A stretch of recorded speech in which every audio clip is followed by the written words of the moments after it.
শিবিরকে, কারণ আপনারা শিবিরকে হত্যাযোগ্য করে তুলছেন। ঢাকা বিশ্ববিদ্যালয়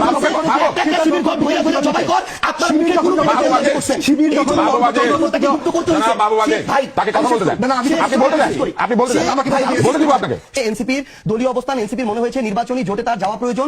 এনসিপির মনে হয়েছে এই না ভাই, এসব ফালতু কথা আপনি বলতে পারেন না। এই ধরনের ট্যাগিং রাজনীতি করে আওয়ামী লীগ অনেককে হত্যাযোগ্য গড়ে তুলছে। আপনি একটু আগে বলতেছেন যে আমরা ছাত্রলীগের তলে ছিলাম, হেলমেট ছিলাম, এখন আবার বলতেছেন না ভাই, আমি বলি এখন আবার বলতেছেন অধিকাংশ শিবির ছিলেন। তাহলে অধিকাংশ যদি শিবির আন্দোলন করে, এই আন্দোলনের ক্রেডিট আপনি তাকে দেন।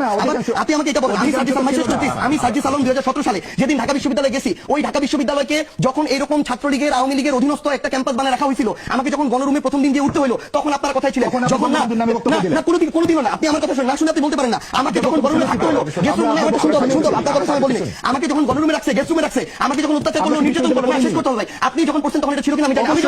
আমি যখন পড়ছি আমারটা বলতেছি, আমাকে যখন গেস্ট রুমে রাখা হলো, প্রোগ্রাম করানো হলো, আমাকে যখন একজন আওয়ামী লীগের মন্ত্রীকে সালাম দেওয়ার জন্য ঘন্টার পর ঘন্টা মধুর ক্যান্টিনে দাঁড় করে রাখা হলো, তখন আপনার এই সিভিল সোসাইটি কোথায় ছিল? যখন ঢাকা বিশ্ববিদ্যালয়ের শিক্ষকরা এক একটা দালালের ভূমিকা অবতীর্ণ হলো, যখন আমাকে ওই ক্যাম্পাসে ওই নেতাদেরকে সালাম দিয়ে মাথা নোয়া নোয়া চলতে হয়েছে 3 বছর, তখন আপনার এই সিভিল সোসাইটি আপনার কোথায় ছিলেন? আমাকে এটাতে বাধ্য হইতে হয়েছে।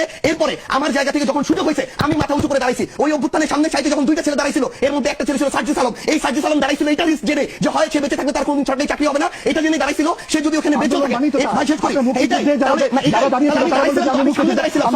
বলতেই পারেন আপনি আগের ওটা কোনোভাবে এই কারণে বলতে পারেন আমি দাঁড়াইছিলাম, আপনি দাঁড়ান নাই। আমি ওই কথা বলতে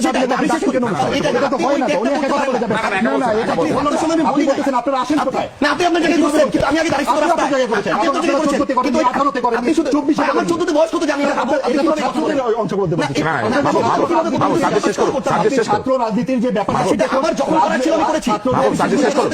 আমি শেষ করি। আপনারা ব্যর্থ হয়েছেন, শিবিরকে, কারণ আপনারা শিবিরকে হত্যাযোগ্য করে তুলছেন। ঢাকা বিশ্ববিদ্যালয়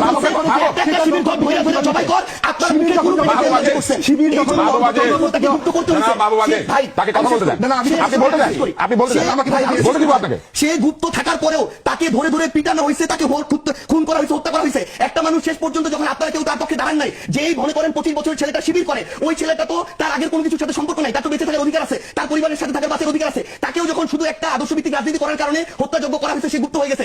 এই গুপ্ত হওয়ার কারণে আপনি যদি তাকে এখন দায় দেন, এই দায় আপনারও নিতে হবে, সে কেন গুপ্ত হইতে হইলো। আর আমার কথা যদি ভাই, মানে দিন শেষে শুধু একটা জিনিস মনে রাখতে হবে ভাই, দিন শেষে শুধু একটা জিনিস, আপনি অবশ্যই ভাইকে দিবেন, দিন শেষে শুধু একটা জিনিস মনে রাখতে হবে, যেটা হচ্ছে আমরা পুরো প্রেক্ষাপটটা না জেনে ব্যক্তিগত চিন্তা কারো উপরে চাপিয়ে দিতে পারি না। এনসিপির রাজনীতি করবে, এনসিপি নির্বাচনের প্রয়োজনে সেটা করেছে, নির্বাচন শেষ হয়েছে। এখন এনসিপির যেটা বাংলাদেশের স্বার্থে, জনগণের স্বার্থে, দলকে সামনের দিকে এগিয়ে নিয়ে যাওয়ার জন্য যেটা যৌক্তিক মনে হবে, এনসিপি তার জায়গা থেকে ওইটা করবে। এবং আমরা শুধু এইটুকু স্পষ্ট করে বলি, আমরা এখন এটা মনে করি যে মুক্তিযুদ্ধই আমাদের ভিত্তি এবং 24 হচ্ছে আমাদের নতুন করে আমাদের একটা পুনর্জন্ম। এই ভিত্তিটাকে মেনে আমরা আমাদের এই 24-এর আকাঙ্ক্ষাটা ধরে সামনের দিকে চলবো। জনগণ যদি আমাদেরকে মনে করে প্রাসঙ্গিক, আমরা প্রাসঙ্গিক থাকবো। জনগণ যদি মনে করে প্রাসঙ্গিক না, আমরা প্রাসঙ্গিক থাকবো না। কিন্তু কেউ যদি কোনো কিছু চাপিয়ে দিয়ে ব্লেম গেম খেলে মানুষকে বিভিন্ন ভাবে চিন্তাটা চাপিয়ে দেওয়ার চেষ্টা করে, এটা টিকবে না।